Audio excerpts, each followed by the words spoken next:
પ્રાર્થના નહીં. મથુરાના એક ગરીબ બ્રાહ્મણ. 2 દિવસથી ભૂખ્યો છું. મહેરબાની કરીને આ ગરીબને કંઈક ખાવાનું આપો. બ્રાહ્મણનો છોકરો ભૂખે મરે છે. શ્રી ગુસાઈજી મથુરામાં બિરાજતા હતા. મુકામ બહાર ભિખારીનો અવાજ સાંભળ્યો. બાળકનો અવાજ જાણી તેમને દિલમાં ઘણી દયા ઉભરાઈ આવી. તેઓ પોતે બહાર પધાર્યા. તેમણે જોયું કે એક 14 વર્ષનો છોકરો હાથમાં તૂટ્યું ફૂટ્યું વાસણ લંબાવી ઊભ્યો છે. કપડાં ફાટેલા અને મેલા છે. વાળ વધેલા છે. મોં પર ભૂખની પીડા છે. આંખમાં આંસુ છે. શ્રી ગુસાઈજીએ કરુણાથી કહ્યું, આવો, અંદર આવો. શ્રી ગુસાઈજીની પાછળ તે છોકરો ગભરાતો અંદર ગયો. શ્રી ગુસાઈજી જાતે મહાપ્રસાદની પાતળ લઈ આવ્યા. છોકરાને બેસાડી પ્રેમથી ભોજન કરાવ્યું. છોકરો પણ નવાઈ પામ્યો. પેટ ભરીને ખાધું. પછી ત્યાંથી ચાલ્યો ગયો. રાત્રે છોકરાને વિચાર આવ્યો, મને ભોજન કરાવનાર કોઈ સામાન્ય બ્રાહ્મણ ન હતા. તેઓ મહાપુરુષ હતા. તેમણે કરાવેલું ભોજન સામાન્ય અન્ન પણ ન હતું. ભગવાનનો પ્રસાદ લાગતો હતો. આવા મહાપુરુષની કૃપા થાય તો મારો ભાવ સુધરી જાય. બીજા દિવસ તે ફરી શ્રી ગુસાઈજીના દર્શન કરવા આવ્યો. તેણે પગે લાગી હાથ જોડી વિનંતી કરી, મહારાજ, હું અહીંનો ગરીબ બ્રાહ્મણ છું. મારા મા બાપ મૃત્યુ પામ્યા છે. કાલે તમે મને પ્રસાદ આપ્યો તે લેતા મારી જડ બુદ્ધિ ફરી ગઈ છે. તમે કોઈ સાધારણ બ્રાહ્મણ નથી. તમે ભગવાન છો. મને ભોજન કરાવ્યું છે, મને જીવાડ્યો છે, તો હવે મને તમારો સેવક કરો, જેથી મારો ઉદ્ધાર થાય. 14 વર્ષના કિશોર બ્રાહ્મણના આવા વચન સાંભળી શ્રી ગુસાઈજી પ્રસન્ન થયા. તેને સેવક કર્યો, પોતાની સેવામાં રાખ્યો. એક દિવસ શ્રી ગુસાઈજી શ્રીનાથજી દ્વાર પધારતા હતા. આપે આ બ્રાહ્મણને આજ્ઞા કરી, મથુર. શ્રી ગુસાઈજી એને મથુર કહેતા. મથુર, મારી સાથે ગિરિરાજજી ચાલ. શ્રીનાથજીના દર્શન કર. મથુર ગિરિરાજજી ગયો. શ્રીનાથજીના દર્શન કરતા એના રોમ રોમમાં આનંદ છવાઈ ગયો. તેણે મનોમન નક્કી કર્યું કે આ સ્થળ છોડી હવે ક્યાંય જવું નથી. તેણે શ્રી ગુસાઈજીને વિનંતી કરી, મહારાજ, આપની આજ્ઞા હોય તો બાકીની જિંદગી અહીં પસાર કરું. ભિક્ષા માંગી પેટ ભરીશ. શ્રીજીના દર્શન કરીશ અને ભગવત વાર્તા સાંભળીશ. શ્રી ગુસાઈજીએ તેને આજ્ઞા આપી. મથુર ગિરિરાજજીમાં રોકાઈ ગયો. થોડા દિવસ વીત્યા. એક દિવસ અચાનક તેના શરીર ઉપર કોઢ નીકળી આવ્યો. તેને દુઃખ થયું. તે વિચાર કરવા લાગ્યો, આ જન્મમાં મેં કોઈ પાપ કર્યું નથી, છતાં મને કોઢ કેમ થયો હશે? તેણે ઘણો વિચાર કર્યો, પરંતુ તેની બુદ્ધિમાં કોઈ કારણ બેઠું નહીં. તે મૂંઝાયો. કોઢ મટાડવા તે દરરોજ શ્રીનાથજીને પ્રાર્થના કરવા લાગ્યો. 8 સમયના દર્શન કરે ત્યારે હાથ જોડીને વિનંતી કરે, મહારાજા ધીરાજ, મારો કોઢ મટાડો. શ્રીનાથજી મથુરાની વિનંતીથી નારાજ થયા.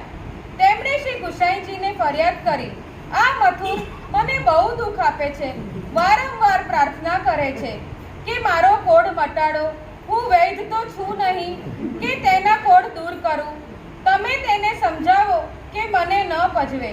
શ્રી ગુસાઈજીએ મથુરાને બોલાવી સહેજ ગુસ્સો થઈ કહ્યું, મથુર, તને કોઢ થયો છે તો દવા કર. તે માટે શ્રીનાથજીને શું કરવા પ્રાર્થના કરે છે? મહારાજ, બીજું શું કરું? આપે મારો હાથ શ્રીનાથજીને સોંપ્યો છે. મને એમનો એકમાત્ર આશ્રય છે. એમને મૂકીને હું બીજા કોઈની પાસે પ્રાર્થના કરવા જાઉં? મારે અન્યાશ્રય કરવો નથી. આપ મારા ગુરુ છો અને પ્રભુ પણ છો. આપ જેમ કહો તેમ કરવા હું તૈયાર છું. મથુર, એક કામ કર. અહીંથી 20 માઇલ દૂર એક ગામ છે. ત્યાં એક વૈષ્ણવ રહે છે. તે છે તો વૈષ્ણવ, પણ ગામની વૈશ્યાના ત્યાં પડ્યા રહે છે. તું તેમના દર્શન કરી આવ. તેમને ભગવત સ્મરણ કરજે. તેથી તારા રોગ ત્યાં ને ત્યાં દૂર થશે. મથુર થોડાક પૈસા કરી ઉપડ્યો. તે ગામ પહોંચ્યો. તપાસ કરતા વૈશ્યાના ઘેર ગયો. ત્યાં તેણે જોયું કે શૈયા ઉપર વૈશ્યા અને વૈષ્ણવ બંને એકબીજાના ગળામાં હાથ રાખી બેઠા છે. તેમની સામે અભક્ષ ભોજન પડ્યું છે. આવું જોતા છતાંય મથુરાને શ્રી ગુસાઈજીની આજ્ઞામાં દ્રઢ વિશ્વાસ રહ્યો. તેણે વૈષ્ણવનું વર્તન જોયું નહીં. એટલું જ વિચાર્યું કે તેઓ શ્રી ગુસાઈજીના સેવક છે. તેમણે શ્રી ગુસાઈજીનું શરણ લીધું છે. મથુર નજીક ગયો. હાથ જોડી તેમને ભગવત સ્મરણ કર્યા. વૈષ્ણવને નવાઈ લાગી. તેમણે પૂછ્યું, ભાઈ, તમે કોણ છો? અહીં કેમ આવ્યા છો? હું વૈષ્ણવ હતો, પણ હવે તો ભ્રષ્ટ થયેલો છું. મને કોઈ વૈષ્ણવ કહેવા તૈયાર નથી. છતાં તમે મને ભગવત સ્મરણ કેમ કર્યા? મથુરે સર્વ હકીકત કહી. તે સાંભળતા જ શૈયામાંથી વૈષ્ણવ ઊભા થઈ ગયા. શ્રી ગુસાઈજી પોતાને યાદ કરે છે તે જાણી હરખાઈ ગયા. શ્રી ગુસાઈજીની કૃપા સ્મરણ કરી નાચવા લાગ્યા. તેઓ મથુરને ભેટી પડ્યા અને કહ્યું, વૈષ્ણવ, મારા જેવા પતિતને પણ શ્રી ગુસાઈજી યાદ કરે છે. શ્રી ગુસાઈજીની કૃપાને હું લાયક પણ રહ્યો નથી, છતાંય તેમને મારી પાસે મોકલ્યા. આટલું કહેતા કહેતા તે વૈષ્ણવના પ્રાણ છૂટી ગયા. તેઓ જમીન પર પડી ગયા. તે જ સમયે મથુરના શરીર પરથી સર્વ કોઢ દૂર થઈ ગયો. વૈષ્ણવનો દેહ ત્યાગ જોઈને મથુરને ઘણો દુઃખ થયો. તેઓ મનમાં પોતાની જાતને ધિક્કારવા લાગ્યો. અરે, આના કરતાં મારો કોઢ રહ્યો હોત તો સારું હતું. મારા કારણે એક વૈષ્ણવનો દેહ છૂટ્યો. મને બહુ દોષ લાગશે. આમ પશ્ચાતાપ કરતા કરતા તેઓ શ્રીનાથજી દ્વારા આવ્યા. પર્વત પર મંદિરમાં દર્શન કરવા ગયા. ત્યાં તેમણે પેલા વૈષ્ણવને પણ દર્શન કરતા જોયા. બહાર આવીને મથુરે વૈષ્ણવને કહ્યું, ભાઈ, આ હું શું જોઉં છું? મને કાંઈ સમજ પડતી નથી. વૈષ્ણવ, શ્રી ઠાકોરજીની લીલા અકાળ છે. એની વાત અહીં બધાની વચ્ચે થઈ શકે તેમ નથી. ચાલો એકાંતમાં બેસીને ભગવત લીલાની વાત કરું. બંને નીચે એકાંતમાં બેઠા. વૈષ્ણવે મથુરને કહ્યું, શ્રી ગુસાઈજીની કૃપાથી મને મારો પૂર્વજન્મ યાદ આવે છે. પંજાબમાં સિંહનદ ગામમાં હું એક ક્ષત્રિય હતો. શ્રી મહાપ્રભુજીનો સેવક થયો હતો. શ્રી ઠાકોરજીની સેવા પણ કરતો હતો. છતાં મારામાં કુબુદ્ધિ રહેતી હતી. હું વૈષ્ણવોની મશ્કરી કરતો, મોટાઓની આગળ વૈષ્ણવોની ચાડી ખાતો, તેમની નિંદા કરતો. વૈષ્ણવોનો આવો અપરાધ કરવાથી મારી આવી ખરાબ ગતિ થઈ. બીજા જન્મમાં થઈ. વૈષ્ણવ થવા છતાં હું વૈશ્યાખાને ભ્રષ્ટ થયો હતો. છતાંય શ્રી ગુસાઈજીએ મારા ઉપર અદ્ભુત કૃપા કરી. તમારા જેવા વૈષ્ણવને મારી પાસે મોકલ્યા અને તમારી સાથે ભગવત સ્મરણ થતા અને તમારો સ્પર્શ થતા મારા ગયા જન્મના અને આ જન્મના બધા અપરાધ દૂર થઈ ગયા અને ભગવત લીલામાં ફરી પ્રાપ્તિ થઈ. શ્રી ગુસાઈજી એવા કૃપા સાગર છે કે જેનો હાથ પકડે છે તે જીવ ગમે તેટલો દુષ્ટ હોય છતાંય તે ઉદ્ધાર કરે છે. આટલું કહેવા જ અહીં તમારો મેળાપ થયો છે. પેલા વૈષ્ણવ અદ્રશ્ય થઈ ગયા. મથુર શ્રી ગુસાઈજીનું કૃપા વિચાર કરતો રહ્યો. તેને ખાતરી થઈ કે શ્રી ગુસાઈજીની કૃપાનો કોઈ પાર નથી.